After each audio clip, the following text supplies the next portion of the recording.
Ahora qué podcast con Alex Esteban. Ser libre no es hacer lo que quieres, sino hacer lo que debes, porque quieres. Joan Gallardo.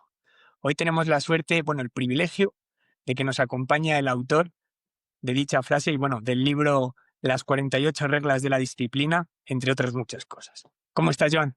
Pues encantado de estar aquí. Feliz.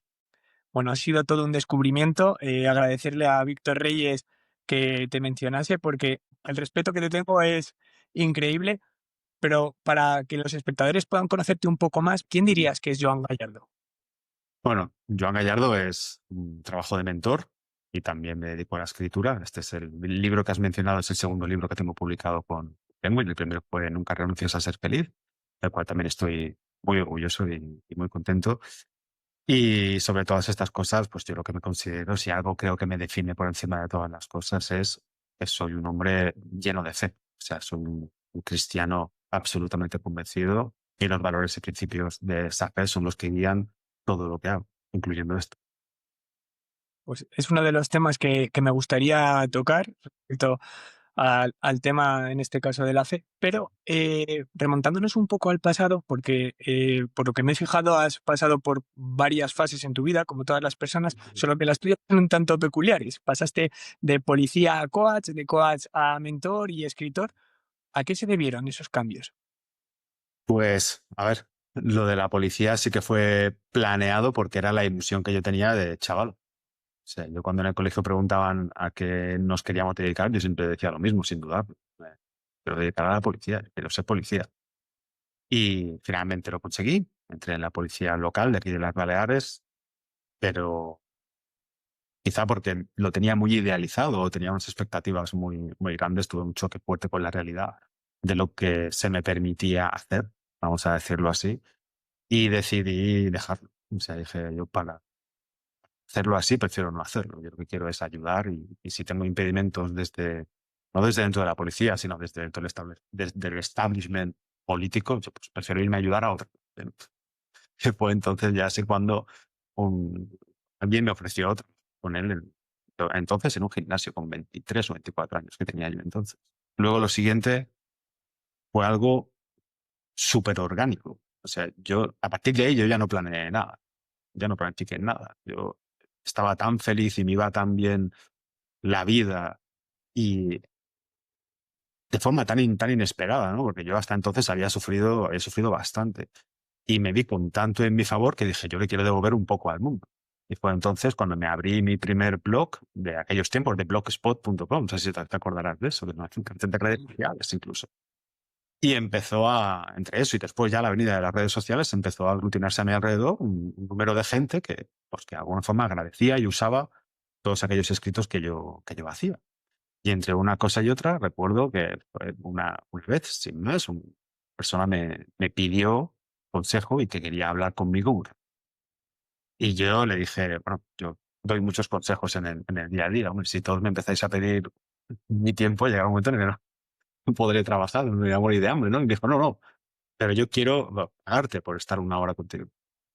Y yo le expliqué muy bien qué era lo que yo creía que podía hacer. Él me dijo que sí. Y así empezó mi carrera como mentor. Llevan ya pues casi 13 años de esta forma. Y a partir de ahí, pues, una bola de nieve. O sea, prácticamente me lo pidió la gente. Yo a día de hoy es que no he hecho ni publicidad del servicio. Es una cosa que simplemente ha ido pasando así de una forma muy natural. Lo de los libros ya es otra historia, porque yo sí tenía claro que si yo pudiera tener un sueño, ese sería el de escribir. El de escribir libros. Me considero un gran lector y además me encanta escribir. Y dentro de mi cabeza pues, estaba claro que en algún momento publicaría algún libro. Y así fue. Yo pasé muchos años escribiendo hasta que una editorial bastante potente vino a buscarme y después otra y un poco de ahí de disputa. Me decanté por Penguin porque me parecía la más seria y la más grande, ¿no? Y así estoy a día de hoy. O sea, pero de verdad, yo el otro día se lo decía a un cliente, le decía, si yo a los 20 hubiese tenido que hacer un ejercicio de optimismo y adivinar cómo estaría de bien a los 30, me quedaría corto con lo que finalmente pasó. Y lo mismo con los 30 hacia los 40. ¿Sí? O sea, yo a los 30 no habría podido vamos, ni en mi mejor día imaginar lo bien que estaría a día de hoy con 41, por ejemplo. Así que yo simplemente me he dedicado a no interferir, ¿no? A permitir que lo que yo creo que es la voluntad de Dios conmigo se cumpla y no entorpecerlo, no molestar. Algo que me ha sorprendido mucho de tu persona es que en este mundo capitalista en el que vivimos, en el que el dinero lo mueve todo, seas capaz de forma altruista de ofrecernos tanto de forma gratuita, bien sea con la newsletter o con toda la información que compartes a diario. ¿Cómo consigues que fluya toda esa inspiración, toda esa energía que nos transmites a tus lectores o oyentes? Es que yo me lo tomo como una obligación, ¿sí? O sea, yo ya viví épocas de brutal escasez en mi vida, de niño, de chaval y en mi primera etapa adulta, y yo en esos entonces no habría tenido dinero para contratarme, ¿me entiendes? Entonces, teniendo eso siempre en mente, yo dedico una cantidad de tiempo muy grande de mi agenda, de mi tiempo real para trabajar, para crear contenido absolutamente gratuito, para que gente como yo en ese momento pudiese tener un tipo de ayuda gratuita de mi parte. Y a estas alturas hay más de 500 episodios de podcast que he ofrecido completamente gratis. Hay más de 500 vídeos en YouTube. Hay más de 3.000 publicaciones en Instagram. Hay más de 2.000 entradas en el blog. Yo tengo esa obligación para la gente que sufre, que podría recibir ayuda mía de algún tipo, pero que por desgracia no tiene una situación económica que le permita contratarme. O sea, por eso le dedico, de hecho, el otro día lo pensaba, creo que le dedico casi el mismo tiempo a divulgar y a trabajar con clientes. Y quiero que siga siendo así. Y como mejor Pues me vaya, perdona, como mejor me vaya, más tiempo le podré, le podré dedicar a lo otro. para mí fue una suerte el conocerte, porque de hecho, leyendo algunos de los fragmentos con los que nos deleitas a diario, pues no todos los días son buenos y bueno, yo venía de atravesar una etapa muy, muy mala y de hecho Víctor conoció el caso y cuando te mencionó dije, tremendo descubrimiento porque es increíble cómo palabras pueden hacerte cambiar el pensamiento en cuestión de segundos. O sea, yo no sé de dónde sacas la inspiración a la hora de poder pues plasmar en un papel tanto.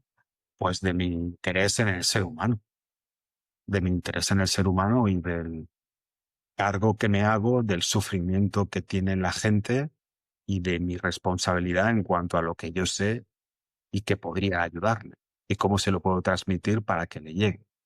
Esa sería simplemente la ecuación. Combinas la disciplina con reflexiones sobre fe, teología. ¿Cómo dialogan esos conceptos entre sí en tu vida?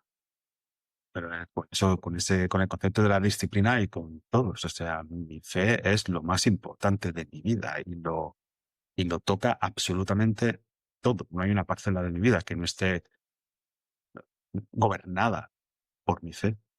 Y la disciplina, en este caso, en el más a la pregunta, yo estoy convencido de que Dios otorga una serie de dones a todas las personas. ¿Sí?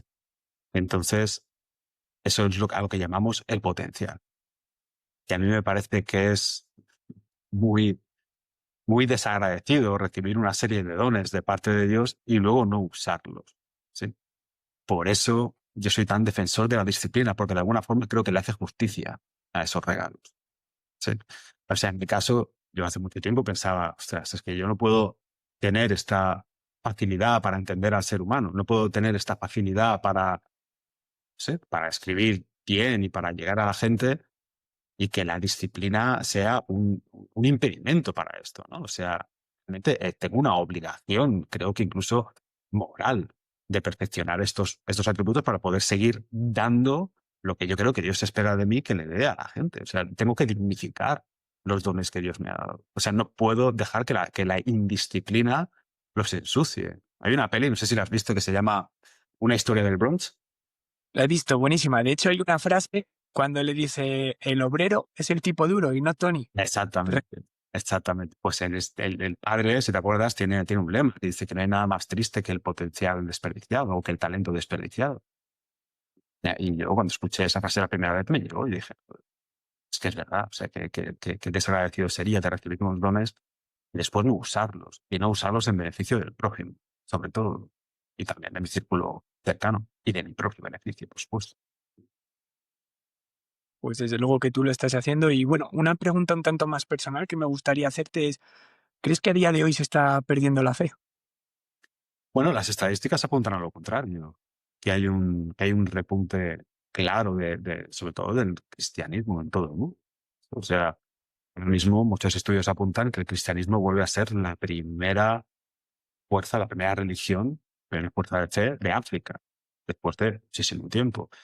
China y en Japón y en Corea está subiendo como y en Europa también hay un repunte. O sea, yo creo que no se está perdiendo la fe. Lo que pasa es que sí veníamos de una época realmente dura, una época que a mí me lo preguntaron una vez, o sea, realmente con qué adjetivos podría calificar yo a la sociedad de los últimos 20, 30 años. Y yo, a mí, es que la veo y no puedo evitar verla nihilista, pero al mismo tiempo hedonista, ¿no?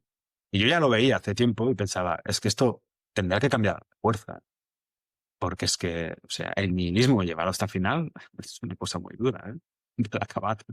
Puede acabar francamente mal, o puede acabar francamente bien. O sea, yo he tenido muchos amigos, también hedonistas o nihilistas también, por otra parte, que llevando ese estilo de vida hasta el final de ese camino se encontraron a Dios también. Porque el vacío, la crisis existencial, cuando te llega es una cosa muy dura. Y yo creo que el único antídoto a esa crisis existencial es Dios. Nada más que otra cosa podría ser, ¿no?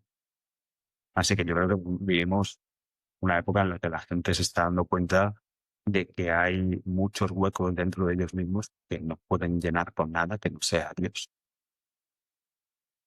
Algo que me sorprende es por la información que he podido recopilar sobre tu persona, que no has sido una persona de la cual desde pequeñito se le hayan inculcado estos valores Mm. religiosos. ¿Cómo nació esa vocación? No, pues es cierto, mi madre puede ser llamada una especie de católica cultural. O sea, recuerdo que mi madre sí decía que creía en Dios. Yo cuando le preguntaba mis curiosidades sobre el tema me decía que sí, pero realmente no tenía una instrucción ni vivía su fe. O sea, yo no voy a mi madre nunca ahora, no voy a mi madre nunca hablarme sobre Dios. Mi madre es completamente ateo. Y de hecho mis hermanos son bastante ateos. Dios quiera que en algún momento cambien, ¿no? Pero tampoco tenía ese influjo ni de mis abuelos paternos ni maternos, ni en casa se vivía la cristiandad. O sea, no nos llevaban nunca a misa, sí que hicimos la comunión y sí que nos bautizaron, pero más como el hecho festivo en sí, que es el nacimiento, la niñez de un niño, ¿no? Pero no existía, no estaba presente Dios en mi familia. ¿Cómo empezó eso? Pues con una curiosidad enorme, que eso sí que es algo que es lo que yo lo considero un don, ¿no? La curiosidad que siempre he tenido de niño y la facilidad que he tenido para hacerme preguntas y lo insistente que he sido a la hora de encontrar las respuestas, ¿eh? O sea, nunca me he dado por vencido con este tipo de cuestiones y quise saber más.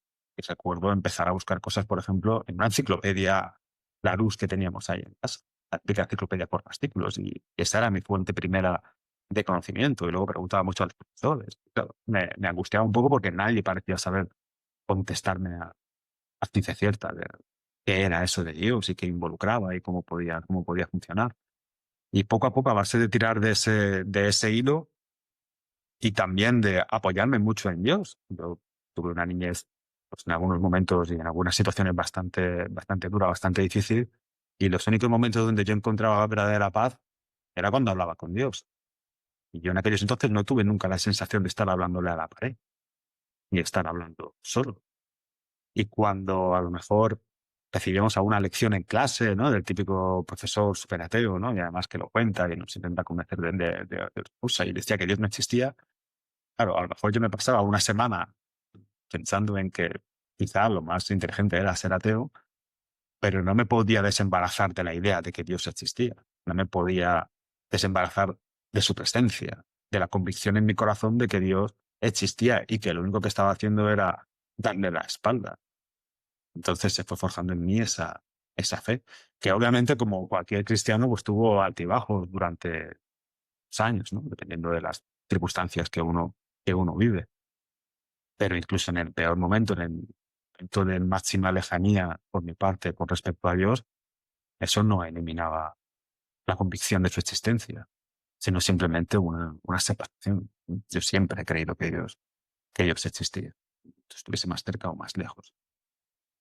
Y ya sí que la cosa se acabó de formar y de conformar de forma muy, muy fuerte cuando a mediados de mis 20, un poquito más adelante, o sea, tampoco hace tanto tiempo, 14, 15 años, me propuse buscar la verdad con todas mis fuerzas y con toda mi alma. O sea, yo dije, yo esta cuestión la tengo que decantar sí o sí. Y no creo que sea algo imposible. Sí que es imposible, a lo mejor cerrarlo al 100%, tanto desde el lado ateo como del lado creyente, pero sí que creo que se ha escrito lo suficiente como para poder leerlo, prácticamente todo, y poder con bastante confianza y seguridad pues acabar decantándose por una postura u otra. ¿Sí? Y aunque yo siempre había creído en Dios, claro, toda esa lectura, todo ese estudio desde los dos lados, desde el lado del ateísmo y desde el lado de la fe, pues acabaron creando, pues en gran parte, pues este corpus del que hoy en día tanto hablo y tanto escribo, de ese convencimiento absoluto, tanto espiritual como conceptualmente, ¿no? Como intelectualmente, de que Dios existe. No tengo ninguna duda sobre ello, ninguna. Me imagino que, como has dicho, que has leído de ambos lados, pues leerías El superhombre de Nietzsche o Y por supuesto, leerías a todos. de Nietzsche he Y leído prácticamente todo, ¿sí? bueno, quiero llevar esto un poco a mi lado personal para que veas un poco desde el punto de vista que te hablo. Mira, yo siempre me he considerado quizás una persona un tanto agnóstica y a raíz de cierto evento, bueno, mi padre estuvo enfermo con ELA, esclerosis lateral amiotrófica, y lamentablemente falleció hace unos meses. Y yo lo que me preguntaba era, ¿cómo es posible que Dios permita esto, ¿no? Es decir, que a una persona que ha estado toda la vida trabajando sufra tanto, y estuve, bueno, tratándome con una psicóloga y tal, porque tenía pesadillas todos los días.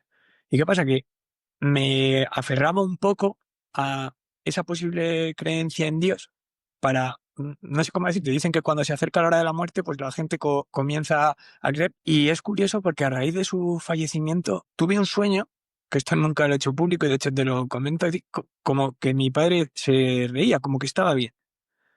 Y me hizo sentir mejor. Y a raíz de ahí fue cuando empecé a plantearme un poco pues, la posible existencia de... Hasta entonces nunca había creído, yo te soy sincero, y me consideraba más ateo que agnóstico, que no hubiera nada. Claro, no es muy, bueno, pero de todo lo lamento, es la pérdida de tu padre.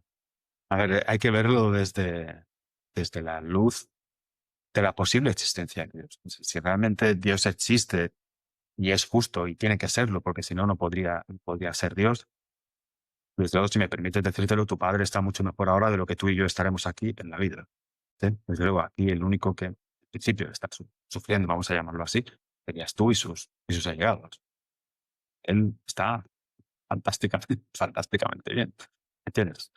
Hay un versículo, una parte muy bonita de la Biblia, ¿no? Que es el capítulo 57, versículos primero y segundo de Isaías, donde explica esto, ¿no? O sea, viene a decir, te lo diré con palabras formales, ¿no?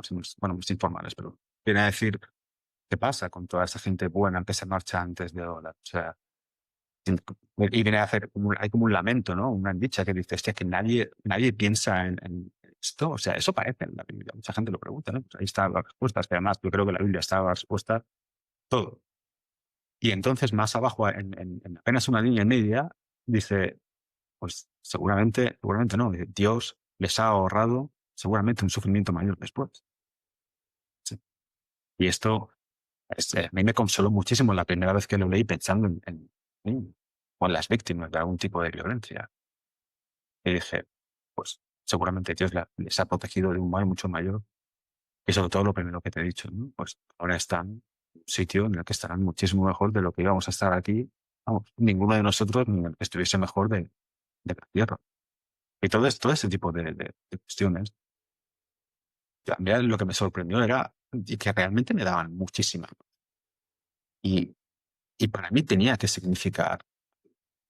Y yo creo que esto sí que es algo de una experiencia directa de prácticamente todo el mundo. O sea, yo siempre que he visto a alguien pasarlo muy mal, le he visto mirar hacia arriba, ¿sí? Como buscando esa ayuda, ese consuelo. Y yo creo que significa algo, significa que lo tenemos todos dentro, que tenemos esa impronta, esa noción de Dios que nos invita a abrir el corazón.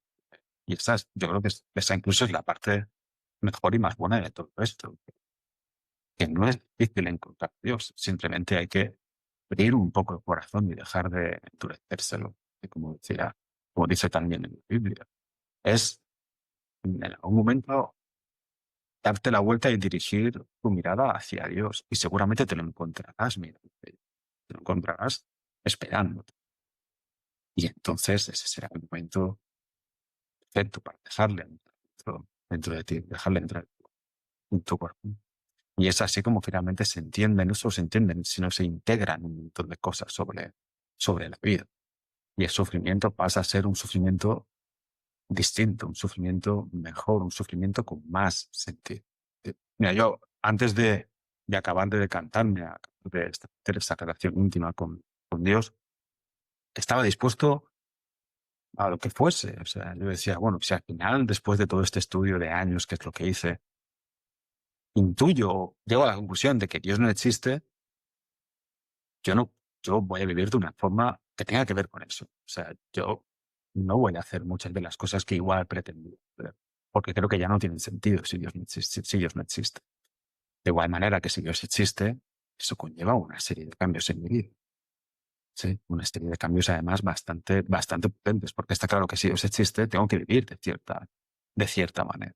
Hasta ese punto, me parece que es absolutamente relevante para solución o tomarse en serio esta cuestión. Y yo entiendo que en la juventud quizás es difícil, salvo que te pase algo difícil, como lo que has vivido tú ahora, ¿no? Que sí me parece que nos queda mucho más que los 50 o 60 años que nos quedan de vida por delante, a los que tienen 25 o 30 años o así.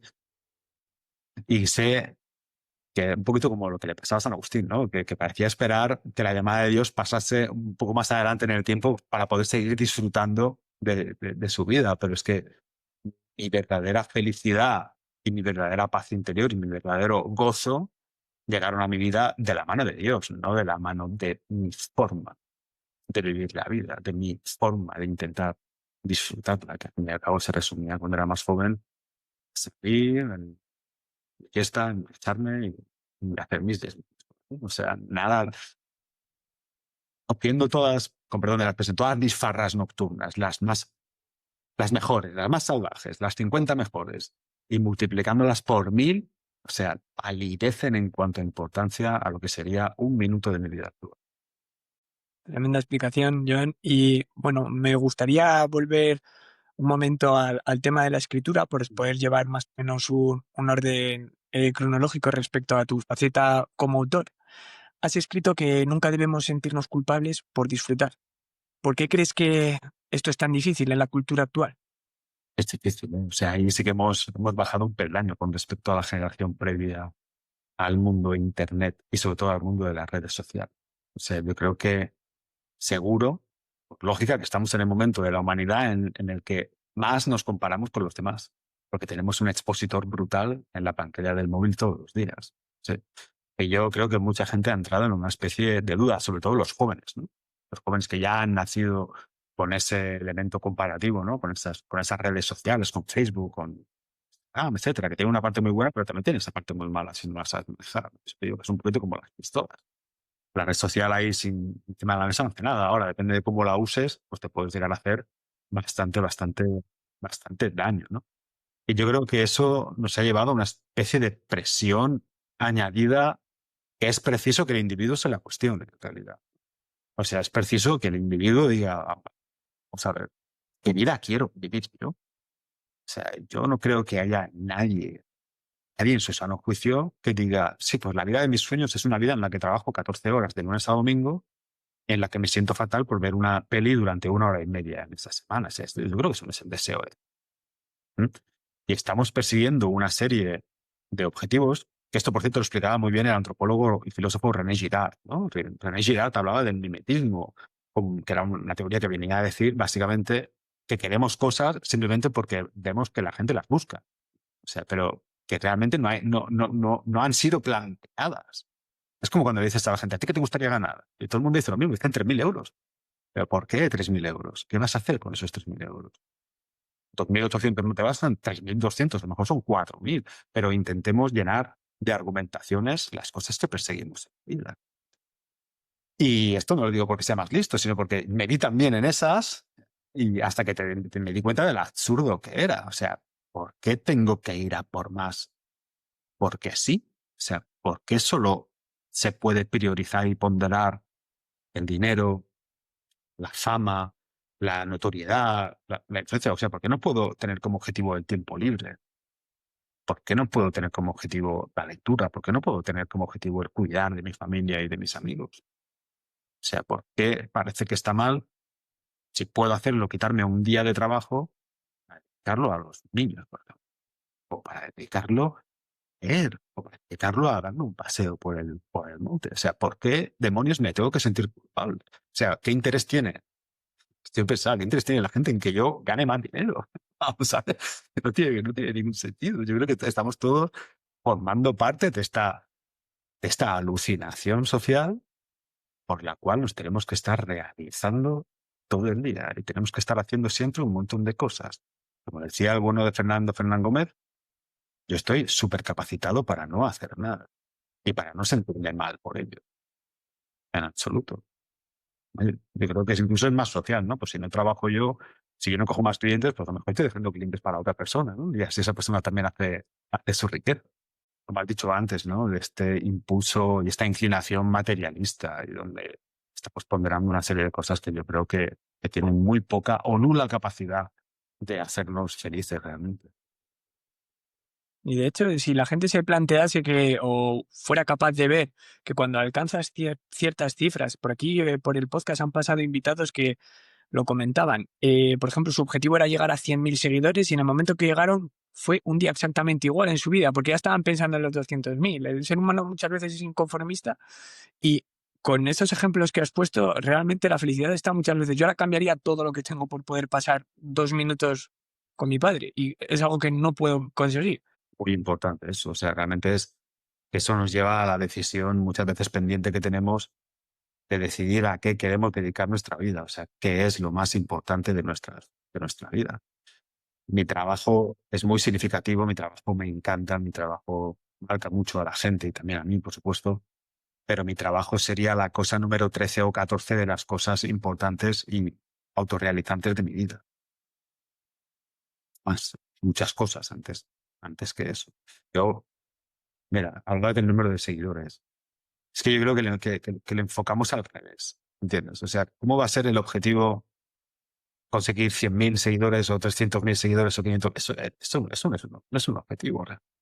O sea, tu objetivo tiene que ser, por ejemplo, que veas, pues divulgar de la forma que realmente tú creas que se tiene que divulgar sobre el tema que tú creas que es importante. ¿Sí? Y que luego el contador de seguidores sea un efecto colateral de lo que estás haciendo. ¿Sí? Con lo que a mí respecta, yo no miro nunca las estadísticas de la publicación, porque yo no divulgo por las estadísticas, yo divulgo ayudar a la gente. Y hay muchos temas que son súper antiimpopulares, ¿vale? Por ejemplo, yo lo tengo claro, si quiero perder 30 seguidores solo tengo que hablar de Dios, o sea, es automático, yo saco el tema de Dios encima de la mesa o hablo del cristianismo y se van 30 por la puerta. Yo lo siento muchísimo, ojalá no se fuese nadie, pero yo hablo sobre lo que creo que es importante para la gente, porque estoy aquí para ayudar, no para hacerme crecer una cuenta de Instagram. Sí, igual que con el trabajo, yo trabajo y hago todo lo que hago, simplemente intento hacer lo mejor que puedo, lo mejor que puedo, y le dejo el resultado final a Dios. Dios dirá hasta dónde tiene que llegar esto. Y lo que Él diga me parecerá súper bien. En entrevistas te he escuchado hablar sobre el miedo al rechazo. ¿Cuál es su función real y cómo aprendemos a no paralizarnos por él? Muchos no llegan a aprender nunca cómo trascender el miedo al rechazo, ¿no? A ver, yo creo que el miedo al rechazo es una cosa bastante natural en cuanto a que nos gusta más agradar a los demás que desagradarlos, ¿no? O sea, sería bastante preocupante que una persona disfrutase de desagradar a los otros. Pero yo creo que de alguna forma empezamos a darle demasiado peso a esa cuestión. Y gente que en principio no tiene nada de malo se preocupa en exceso por agradar a todo el mundo, ¿no? Y por agradar quizá a las personas más inadecuadas. Y en ese intercambio de pensamientos, pues uno empieza a esconder su verdadero ser. Y eso creo que tiene unas consecuencias devastadoras, por ejemplo, en lo que se refiere a la autoestima y al autoconcepto. Si yo soy de una forma y yo pensaba que no tenía nada de malo hasta que me han empezado a rechazar ciertas personas en las que yo tenía un interés y de repente veo que tengo que empezar a esconder partes de mí, la lección que yo entiendo de esto es que tal y como soy está mal. O tal y como soy realmente es una cosa mala que se tiene que esconder, al menos en parte. Y me parece que aprender a liberarse de eso es uno de los asuntos pendientes que debería tener cualquier individuo. Y más sabiendo que es una cuestión simplemente de orden natural. O sea, yo no le gusto a algunas personas como a mí no me gustan cierto tipo de personas. O sea, ese tabú está abierto por los dos lados, ¿entiendes? Y realmente no es que tenga nada en contra de las personas que no me gustan, es que simplemente pues no somos compatibles, igual que yo no soy compatible con mucha gente. Entonces, ¿para qué interferir? ¿Para qué frenar esa fuerza natural? ¿Entiendes? O sea, y es un descanso tanto mental como espiritual muy grande trascender el miedo al rechazo, porque te permite ser tú mismo y te permite crear verdaderas y completas relaciones especiales. Que al fin y al cabo es lo que queremos de las relaciones, ¿no? O sea, con gente que sea altísimamente compatible con nosotros y nosotros con ellos. Porque es así como generalmente funcionan bien las relaciones. Por otra parte. Muchas veces intentamos encajar en un sitio que ni siquiera queremos estar, simplemente pues por la Por, popularidad de estar ahí. por el rechazo. O sea, yo me he visto en el pasado intentando, hace muchísimos años, cuando era chaval, ¿no? O sea, intentando con mucha insistencia salir con alguna chica simplemente por el hecho de que en algún momento me había dicho que no. Nos llama lo que no podemos tener. Exactamente. Y yo en mi cabeza pensaba, Mos, ya lo voy a conseguir sí o sí, no puedo consentir esto. ¿Cuánta paz habría tenido simplemente por decir, bueno, pues no tiene que ser?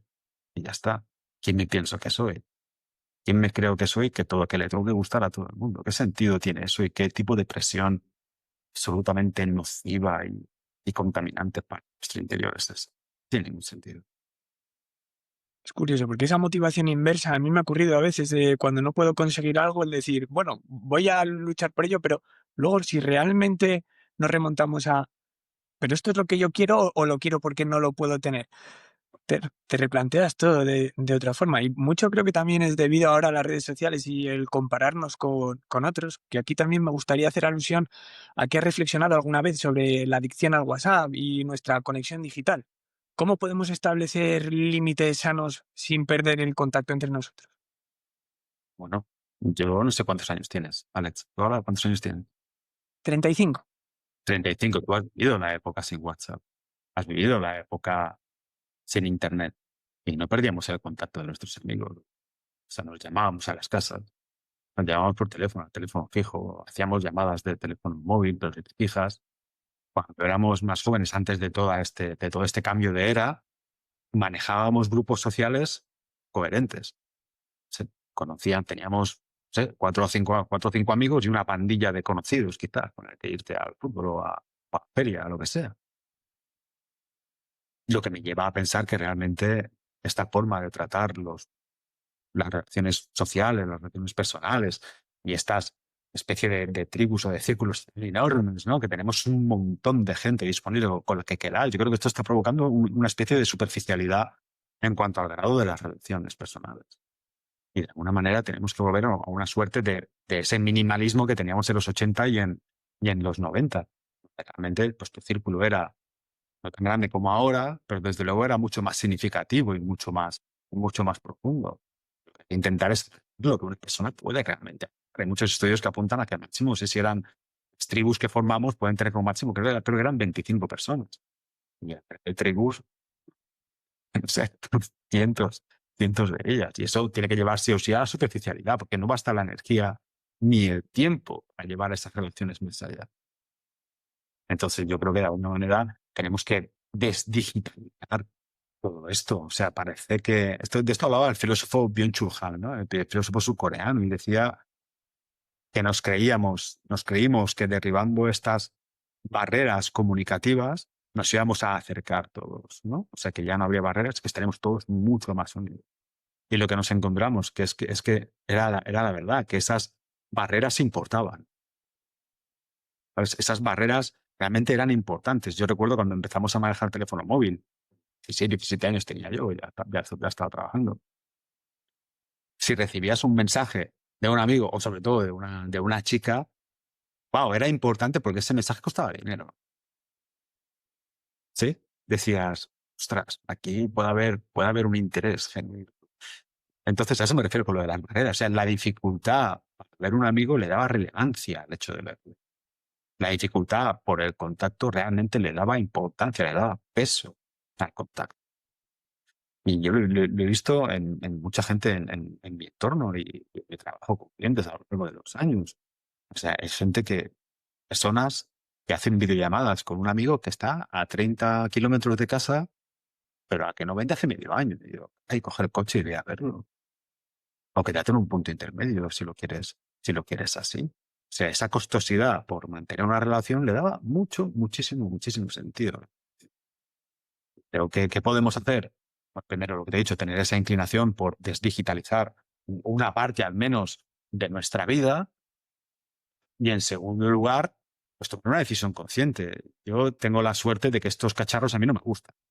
Yo no tengo WhatsApp personal, yo tengo un número de WhatsApp para mis clientes de la mentoría, pero a mí es que no me gusta el teléfono, no me gusta tocar la pantalla, no me gusta hacer estas cosas. Pero veo a mucha gente sufriendo realmente por esa adicción, pero es que yo lo entiendo. Tú ves la cantidad de cosas sugerentes, de cosas que suponen una tentación muy grande que hay en el teléfono móvil y yo lo veo a veces y digo, pero ¿cómo vas a luchar contra esto? Es muy difícil luchar contra eso. Creo que lo que se tiene que hacer es tomar distancia. O sea, volver a una era como más analógica. O sea, entrar en tu casa y poner el móvil, o sea, conectar el móvil a la pared, que se parezca más a un teléfono fijo de los que teníamos en los 80 y 90. O decidir tú cuándo vas a mirar el teléfono móvil. O si hace falta tener tus ratos de procrastinación y de escroleo, pero los que tú decidas. De tal hora a tal hora. Esa disciplina, ¿no? Para poder tomar tú esa decisión consciente. Porque si creemos que le vamos a ganar realmente a estos programadores o a estos ingenieros informáticos, que tanto saben de la psique humana, que tanto saben de lo que te gusta y tienen tantos datos de tu comportamiento en redes sociales y que saben exactamente en qué lado de la espalda te pica y te rascan como no te va a rascar nadie, es que creo que hacemos un ejercicio de optimismo demasiado elevado. Yo estoy aquí en mi despacho, tengo un ordenador más soso de la historia. O sea, ahí solo se puede entrar al Zoom, que es mi herramienta que yo uso, a la Wikipedia para consultar ciertas cosas y al documento ¿cómo se llama? Procesador de texto Word. Ya está. Si quiero un día entrar en YouTube, no puedo desde este ordenador. O sea, ya le he puesto ese stopper, pero porque sé que no lo sabría manejar si lo tuviese disponible.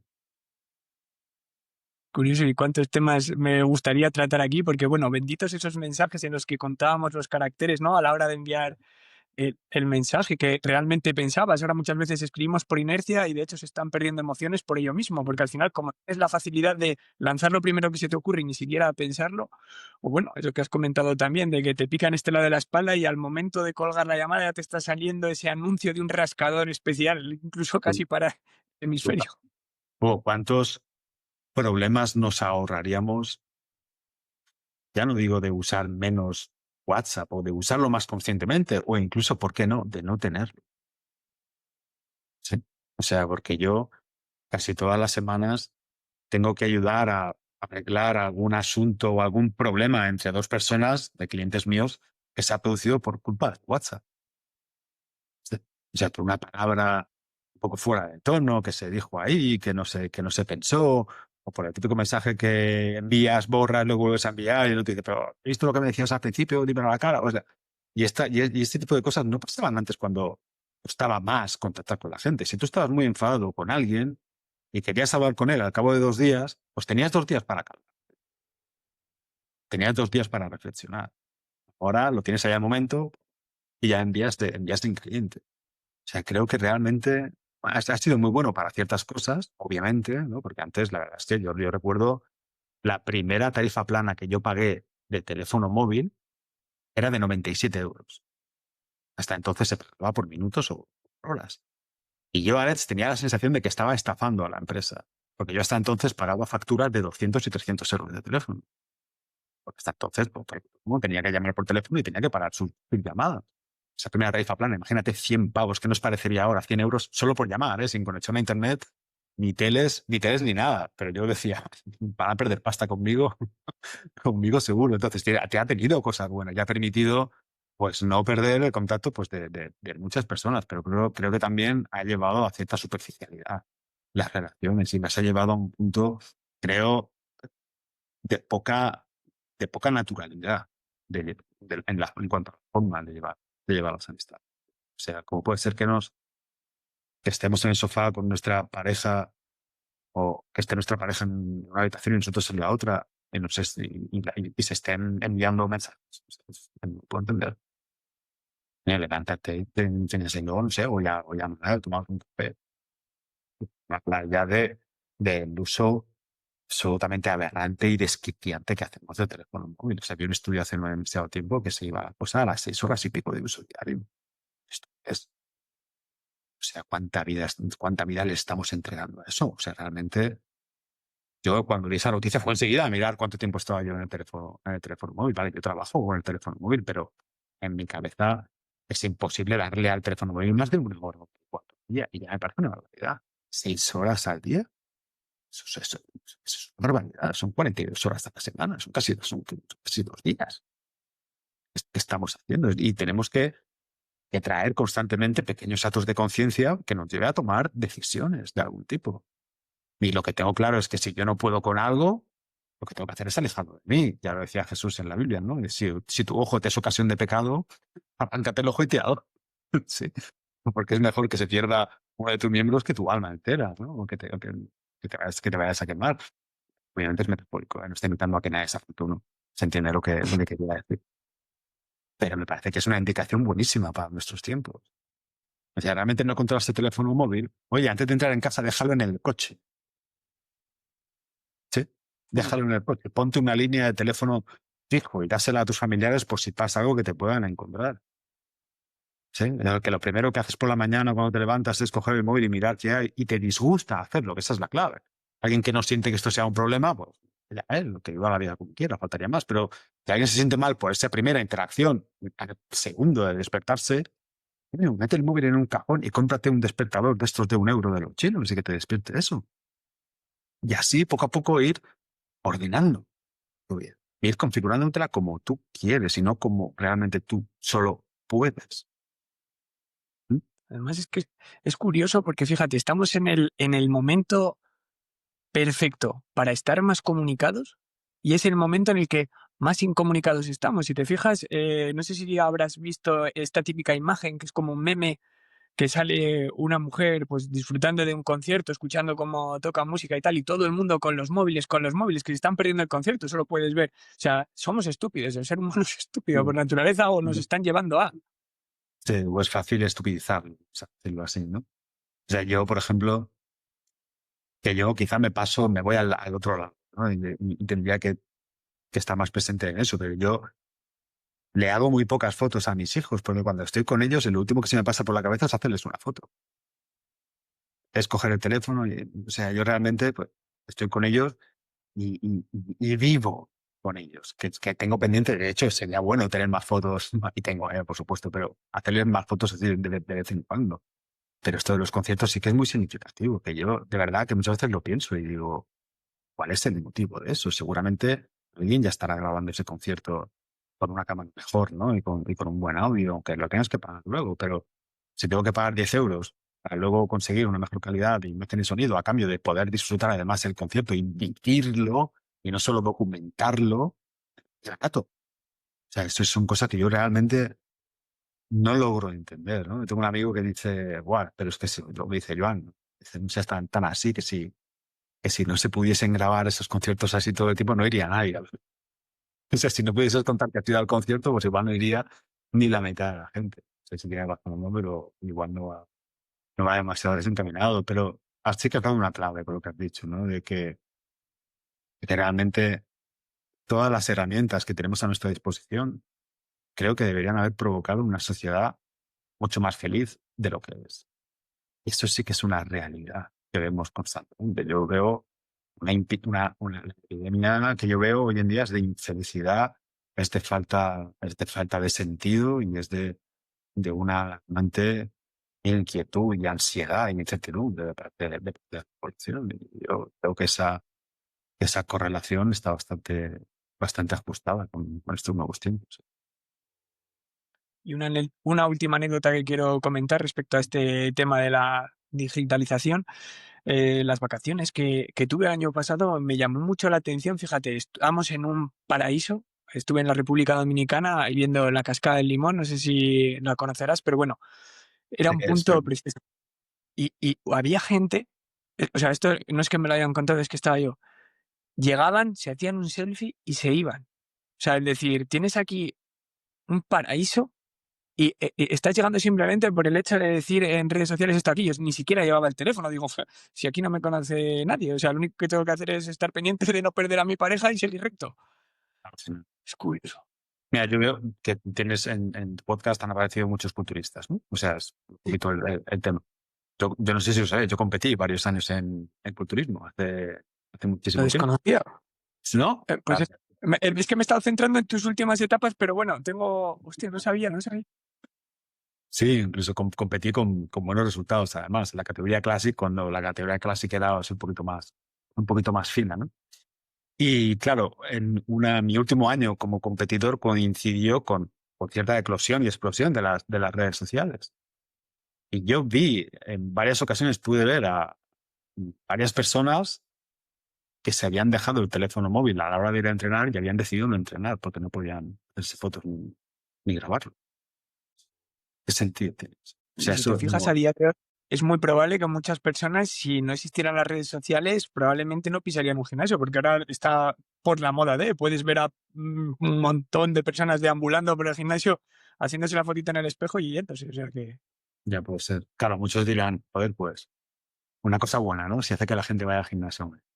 ¿A cambio, a cambio de qué? O sea, eso es lo que yo realmente me pregunto siempre. Y yo lo que entiendo es que, bueno, la vida me parece que es innegable que se rige por una secuencia exacta de causa-efecto, ¿no? Porque todo lo que hacemos tiene un efecto que a su vez es la causa de un siguiente efecto, etcétera, etcétera, ¿no?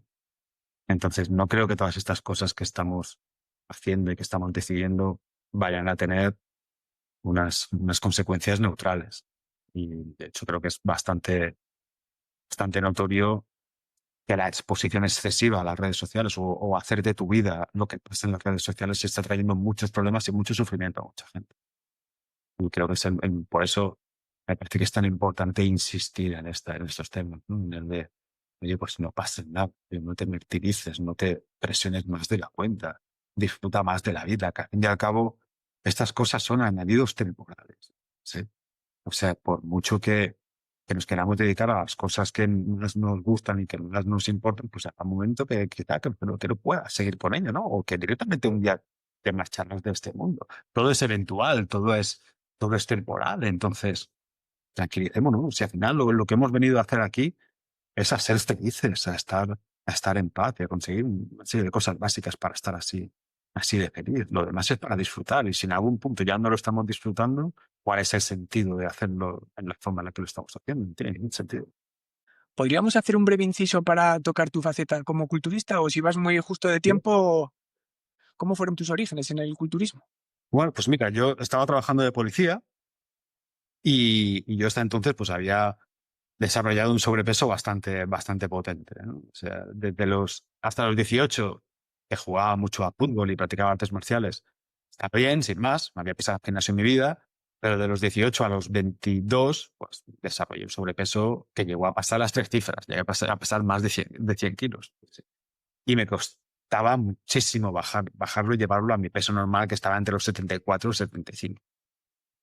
Pero claro, tampoco tenía un duro para apuntarme a un entrenador personal ni nada así. Y yo, pues, hacía lo que podía, pues hacía flexiones en mi casa y iba a correr, pero claro, me desmotivaba porque los resultados no llegaban. Y bueno, cuando empecé a trabajar de policía, pues por fin fue la primera vez que, hombre, no ganaba un pastón, pero ganaba más de lo que había ganado hasta entonces. Ya estoy hablando de 1.300 euros, no más de aquella época, de hace casi 20 años. Y entonces mi pareja de aquel momento contrató a un entrenador personal. Y le fue muy bien. Y yo lo vi y dije, "Jo, yo también quiero, a ver si me ayuda a mí también. Y era el malogrado Chisco Serra, que Dios lo tenga en su gloria. ¿Lo conocí? Sí, y la verdad es que me fue súper bien. O sea, recuperé mi peso y una forma física mejor que la que había tenido hasta aquellos entonces en mi vida. Y me gustó tanto entrenar, de hecho sigo entrenando a día de hoy, digo, más de 20 años entrenando, que se ve que él lo vio y lo notó y entonces me propuso de alguna forma dejar la policía para irme a trabajar con él, a su gimnasio. Y así entre una cosa y otra, pues empecé ese camino, que duró pues eso, por unos 3 años compitiendo. Me ha llamado la atención, sobre todo también por el tema de Chisco, porque a Chisco lo conocí en persona en un seminario que dio en Bilbao, en Baracaldo en concreto, en Zuzen Fitness, y estuvimos colaborando para la misma empresa de suplementación. Así que, joder, la vida es un pañuelo, macho, una caja de sorpresas. Desde luego que sí. ¿En qué momento dejaste tu faceta, en este caso, como preparador? ¿Competidor o como preparador? ¿Estuviste trabajando con Chisco? Sí, sí, yo estaba ahí de entrenador. Él abrió un centro en la otra punta de la isla y yo me quedé explotando ese centro. Pero finalmente, pues no pudimos llegar a un acuerdo y ya fue porque los gastos eran demasiado, bueno, un rollo. Y yo, pues, decidí, o sea, yo se lo transmití y él dijo que no podía hacer nada por mí, no que decir sobre, en concreto, en este caso, tiene sus intereses y sus números y no pasa absolutamente nada.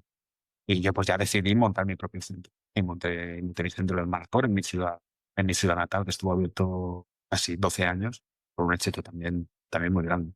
Lo que pasa es que llegó un momento en el que era muy incompatible llevar mi faceta como mentor y mi faceta como propietario de un negocio físico. Y además, yo tengo 2 hijos que ya se empezaban a hacer mayores y dije, yo quiero estar en casa, sí, quiero estar más tiempo con ellos antes de que pasen de mí, ¿no? Antes de que se echen sus respectivas parejas y sus grupos de amigos y pasen de mí. Y ya entonces, pues lo cerré todo y me vine a trabajar. Sí. Pero guardo un buen recuerdo tanto de mi primera etapa como entrenador, de mi etapa como competidor. Que tuve la suerte de ganar un par de competiciones a las que me presenté. Y sí que es cierto que ese momento es algo absolutamente inolvidable. O sea, se llama tal y como se hace en culturismo, ¿no? Que no dicen tanto el nombre del ganador como el nombre del segundo en esa cuenta atrás, ¿no? Y al escuchar el nombre del otro te das cuenta de que has ganado tú. Y esa sensación, yo siempre lo digo, esa sensación está en el top 5 de las cosas más brutales que he vivido jamás. Le da como mucho sentido al sacrificio y al sufrimiento que ha tenido antes de llegar a ese momento. Y guardo un muy buen recuerdo de todo aquello, guardo un muy buen recuerdo de Chisco Serra y guardo muy buen recuerdo de todo aquello. ¿Y cómo fuiste capaz de dejar el mundo de la competición? Porque muchas veces, muchas personas que se asocian al mundo del culturismo, pues su personalidad va muy asociada al físico. Y me sorprende un poco el poder dejarlo así como... Sí, para mí fue muy sencillo, porque es que sencillamente nació mi hijo mayor, nació Cristian, y yo decidí dedicar mi energía y mi tiempo a la familia. Y no, que yo me lo tomaba extremadamente en serio. Entrenaba, hacía dobles sesiones de lunes a domingo. Y claro, como era joven y esto de la recuperación, pues igual no lo necesitaba tanto, pues me pegaba unas matadas, pero de locos. Y claro, yo dije, bueno, hasta al final son muchas horas que se las quiero dedicar a mi familia.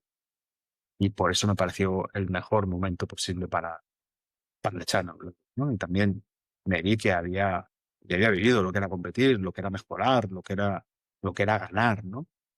Y ya entendí que igual el sacrificio que tenía que llevar a cabo ya iba a perder un poquito el equilibrio, iba a perder un poquito la virtud. Pero yo en mi caso, por las cosas que yo quería vivir y que quería hacer en mi vida, llegué a la conclusión de que era incompatible conmigo el seguir compitiendo. Bueno, a día de hoy agradecer que hayas tomado esa decisión porque el camino que escogiste nos está ayudando muchísimo a otras personas. Ya te digo que fuiste todo un descubrimiento y bueno, de hecho tengo pedido tu libro, o sea que no te digo más. El segundo. El- ¿Cómo surgió el proyecto? Porque si no me equivoco te lo propuso la editorial, pero tú ya tenías parte escrita, ¿verdad? No, no. O sea, yo sabía que si tenía que escribir un libro, tenía que ir sobre la felicidad, ¿no? Eso lo tenía clarísimo, pero no lo había empezado. Yo no había enviado ni un manuscrito ni parte de ningún manuscrito a nadie. Yo llegué a la idea de que si yo me dedicaba mucho a la escritura, a la divulgación a través de la escritura, pues que de alguna forma sería detectable por las editoriales. Y así fue. Y vino la primera y se ve que hubo un poco de espionaje corporativista y una se enteró de que la otra me quería y se me adelantaron, un poco de puja ahí y así fue. Entonces la primera reunión con la editorial ya final, con Penguins, fue súper dulce, ¿no? Pero queremos que escribas con nosotros. ¿De qué quieres escribir? No me propusieron un tema ni nada. Yo dije, pues, sobre esto. No, Y quizás me he mal expresado. Me refería a bueno, tu segundo. Quizás me he mal expresado. Me refería a que en tu segundo libro, 48 reglas de la disciplina, no sé si ya tenías en mente hacer un libro sí, sobre la eso disciplina. sí. Vale, sí, ahora te entiendo. Yo tengo una lista, tengo un documento de Word, porque no, a mí el Excel no me va bien. Tengo un documento de Word donde tengo escritas las ideas de todos los libros que quiero escribir en algún momento de mi vida. Y antes de que me llamasen de Penguin para el segundo libro, pues ya estaba ahí en esa lista de libros pendientes un libro sobre la disciplina. Y claro, pues cuando ellos me dijeron que querían que escribiese, este tema sí que me lo trajeron ellos. Me llamaron para que escribiese un libro sobre la disciplina. Y me dijeron, ¿te apetece? Y yo, como que lo tengo ahí en la lista de libros por escribir. Y claro, yo le dedico mucho tiempo a la reflexión y a la introspección, ¿no? Y a estar en silencio y pensar en mis cosas. Y no tenía escrito ni una palabra en un documento de Word, pero sí que tenía mucho escrito en mi cabeza de cómo sería, cómo tendría que ser el día de mañana un libro sobre la disciplina. Por ejemplo, tenía muy clara la estructura, Alex. O sea, lo tenía súper clarísimo. Tanto fue así que cuando me dijeron, vale, cerramos el trato, firmas y te pones a escribir, pues o sea, al día siguiente yo ya empecé a escribir página tras página porque lo tenía clarísimo en mi cabeza. Tenía clarísimo que tenía que empezar por una definición de lo que es la disciplina. Y luego tenía claro que le tenía que limpiar en la reputación, le tenía que lavar la cara a la disciplina, ¿no? Después de ver un poquito cómo el mundo este digital y el mundo online, el mundo de las redes sociales nos está llevando a una mala interpretación de lo que es, para mí al menos, la disciplina, una que está muy lejos de la virtud y del equilibrio. Y después ya sí, la última parte, la segunda parte del libro, de darla a enseñar a la gente a ser más disciplinada. Pero lo tenía clarísimo, hasta el punto en el que no me costó demasiado escribir este libro, fue incluso fácil. A la hora de conseguir esas ideas, esa fluidez mental, ¿tienes algún tipo de ritual? Yo, por ejemplo, cuando me encuentro estancado, lo que hago es tomarme un café. Eso siempre suele ser en ayunas, que es cuando mejor funciono. Y a ti también te escuché que el salir a andar te venía bien. No sé si tú Importante. antes de escribir. Son todos los días, todos los días. Yo cuando tengo, todas las mañanas hago andar. Voy a dar un paseo así junto con el amanecer. De hecho, suelo publicar bastantes textos con la foto que saco por la mañana en el amanecer. Hay historias en mi perfil de Instagram. Pero cuando tengo a lo mejor una idea que me cuesta desarrollar o que me cuesta desatascar, me voy a andar. O me voy a andar o me voy a dar un paseo con el coche, porque también es una forma de sacar ideas y de poner la mente a trabajar, que a mí por lo menos me funciona muy bien, hasta el punto en el que yo en mi coche, en el asiento del copiloto o cerca de ahí, siempre tengo un cuaderno y un boli para ir anotando las ideas y las cosas que se me van ocurriendo. De hecho, con los niños es muy gracioso a veces cuando los llevo al colegio, que van los dos detrás, saben que si me paro, de repente en mitad del camino es que me da una idea a la cabeza. Y me preguntan ellos, ¿qué se te ha ocurrido, papá? Que saben que esa parada inesperada es igual a, se me acaba de ocurrir algo. Y lo tengo que escribir. Esto lo decía Ramón y Cajal. Ramón y Cajal decía que lo único que hay que hacer para empezar con una buena idea es apuntarla. Porque si no, es que se va por la ventana. Y eso, o sea, pero sobre todo el andar me parece, o sea, ese es, fíjate que te digo, el hábito gratuito más rentable del mundo. Tengo clarísimo. Pues yo, mira, me pasó una anécdota que de hecho la comenté con uno de los invitados, con Asier Pico de Oro, que es creador de contenido, y tuve una racha que yo me metía a la cama y yo creo que es cuando el cuerpo se relajaba o lo que fuera, y de repente me venía la idea, pero igual eran las 2 de la mañana y me tenía que levantar a apuntarla porque no la quería perder. Bien hecho, Y bien hecho, porque bueno, nos pensamos que caemos en el error de decir, oh, es tan cojonuda, con perdón, esta idea, que no hace falta apuntarla. Hostia, me voy a acordar seguro. Estás sobrevalorando tu capacidad para recordar cosas importantes. Yo creo que la mente está para recordar cosas urgentes, no para recordar cosas importantes. Las importantes hay que apuntar. volviendo un poco al tema de dejar atrás las redes sociales, ¿tienes algún método para leer más y de forma más asequible a lo largo del año? Ya. Esto me lo pregunta mucha gente por la cantidad de libros que la gente que me conoce sabe que leo al año. Yo leo entre 90 y 120, 130 libros cada año. Pero te prometo, Alex, que no uso ningún tipo de técnica de lectura rápida ni nada. O sea, mi truco para leer tanto es, parecerá una perogrullada, pero mi truco para leer tanto es leer mucho tiempo. Yo le dedico a eso entre 3 y 4 horas cada día. O sea, leyendo entre 3 y 4 horas cada día, joder, muy lento tienes que ser para no leerte como mínimo pues, medio centenar de libros al año. Sí, porque cualquier libro de unas 300 páginas, como mucho te puede durar 8 horas. Acabar de leer.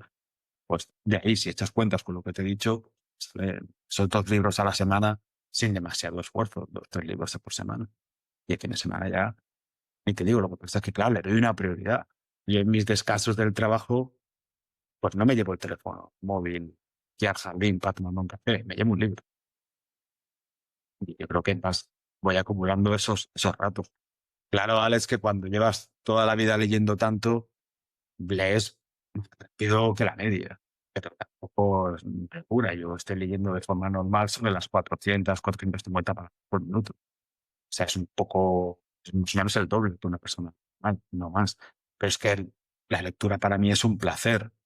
O sea, así como yo no podría entender ver una película por 2 de velocidad o a por 3, tampoco puedo entender leer buscando ser muy rápido. Yo lo que quiero es leer mucho tiempo, pasar mucho rato leyendo, porque me encanta, porque yo leería 12 horas cada día, si pudiese. Alex, de hecho, mi jubilación será eso. Oh, Pero qué no envidia, más qué envidia. de 20 libros. Dime. Que qué envidia, me da mucha envidia esa capacidad, ¿no? que tienes y bueno, yo me lo he propuesto no a tu nivel, pero sí que me gustaría leer más. Si pudieses salvar solamente 3 libros, ¿qué 3 Wow, qué libros bueno. serían? Bueno, dejando la Biblia aparte. O sea, si me fuese una isla desierta como un libro, sería la Biblia, obviamente. Pero mira, hace poco hice un listado de mis 3 novelas favoritas. Y eran De ratones y hombres, de John Steinbeck. Era La jornada del muerto, de Larry McMurtry. Y el tercero, La carretera, creo que era La carretera de Cormac McCarthy. Esos son 3 relatos, 3 novelones absolutamente increíbles. Y de ensayos, ¿qué me llevaría de ensayos? Uf, claro. De ensayos hay un libro que yo considero, por cierto, me comentabas que estás un poquito como curioseando, bicheando, ¿no? Con tu fe. Pues el otro día le comenté a un cliente lo que yo considero que son libros muy buenos para empezar, que serían El caso de Cristo, de Lee Strobel, luego La imitación de Cristo, de Tomás de Kempis, y después, quizá Más que un carpintero, que sería como un abrelatas ideal de McDowell. Sí, esos serían 3 libros ensayísticos relacionados además con el tema de ellos. Pero desde luego Una isla desierta no me llevaría un ensayo sobre desarrollo personal. Te lo puedo asegurar. Me los apunto, me los apunto. Bueno, Joan, el nombre del programa es Ahora qué, hace referencia a esos puntos de inflexión que han sido un antes y un después en la vida de nuestros invitados. No sé si nos podrías ofrecer algún momento que haya sido determinante en tu vida. El momento más decisivo de mi vida, es que no me quiero repetir, pero mi momento más decisivo fue en el cual yo acabé de consolidar mi fe y realmente empecé a vivir por y para Dios. Luego, obviamente, la decisión de dejarlo todo y venirme a casa a trabajar también ha cambiado mi vida a muchos niveles. Creo que he encontrado una vida más natural por cómo soy yo. Que soy una persona muy introvertida, muy recogida, muy hogareña. y creo que me ha permitido vivir una vida más natural. Eso serían unos momentos muy importantes. Y después, es que también se lo comentaron, otro día también a un cliente, ¿no? Que lo está pasando mal. Y yo le explicaba que realmente todos los momentos de mi vida en los que yo he sufrido de verdad fueron el germen de una cosa muy positiva que vino después. Sí. Entonces yo cogería todos los malos momentos de mi vida y los pondría en lo más alto de los momentos importantes de mi vida. O sea, lo metería seguro en ese podium de las tres cosas, si lo podemos tener por una cosa, ¿no? Si puedo coger el concepto del sufrimiento en mi vida y colocarlo como un punto de inflexión, lo metería ahí seguro. O sea, a mí me quitas todos mis malos momentos y mi sufrimiento y yo hoy no estaría aquí contigo, eso seguro. Eso seguro. Queremos mucho desarrollo personal, mucho crecimiento personal, queremos mucha fortaleza, mucha valentía, pero no queremos sufrir. Entonces ya me dirás tú cómo lo podemos conseguir. O sea, para desarrollar valentía tienes que pasar por el miedo. Para desarrollar fortaleza tienes que pasar por el sufrimiento, etcétera, etcétera, etcétera. Así que hasta ese punto. Pues tremenda respuesta y muchísimas gracias por tu tiempo, Iván. Simplemente si nos pudieses recomendar algún próximo invitado que pudiera aportarnos al programa, ¿a quién te gustaría escuchar? Así me encantaría que trajerais al doctor Hernández, al doctor Antonio Hernández. Que además, como es amigo íntimo mío, puedo preparar. Y si no está disponible o de una agenda muy apretada, por seguir un poquito más con un tipo de invitado parecido a mí, invitaría a Pepe el Estoico. Escuché la entrevista que te hizo y me pareció espectacular, así que mandaré ambas propuestas. Además, Pepe viene un poquito también del círculo de Víctor. Y tanto Víctor como Pepe son chavales a los que yo adoro, ¿no? Los quiero por locura. Así que me haría ilusión verlo por aquí también, claro. Antes de despedirnos, Joan, ¿dónde pueden encontrarte todas las personas que nos están escuchando y que, bueno, estoy convencido de que van a querer seguir escuchándote y qué próximos proyectos tienes en mente? Bueno, me pueden encontrar en mis dos libros, en Nunca renuncies a ser feliz el primero y las 48 reglas de la disciplina el segundo. Sí que estoy muy presente en Instagram. Es ¿cómo se dice? El título, el nick, o ¿cómo se llama esto? El nombre del perfil es @joangallardo.es y el mismo para YouTube. Y también escribo a diario una pequeña reflexión en mi blog, en joangallardo.es también. Y semanalmente en mi newsletter. Así que no me busquen en Facebook, que no estoy, pero en todas las demás sí. Y nada, y cualquiera que me quiera enviar un correo electrónico, joan@joangallardo.es, por supuesto que sí. Pues os garantizo que yo ya lo he hecho y, bueno, es oro. Y ya no hablando de los libros, sino también de esas primeras partes en las que pueden beneficiarse de forma gratuita para conocerte y estoy convencido de que pasarán a comprar esos libros. Claro, claro. Y también el podcast. Tengo un podcast que se llama Consejos para la Vida, que es un podcast muy humilde, que grabo 1 o 2 a la semana y que la verdad es que está teniendo bastante tracción, bastante alcance y a la gente le gusta mucho también. Cada vez, en cada episodio, doy un consejo sobre la vida. Y creo que también es reseñable, que puede ser interesante escuchar. Pues da gusto oírte, así que estoy convencido de que pasarán por allí. Muchísimas gracias por todo, Iván. A ti, Alex, ha sido un placer.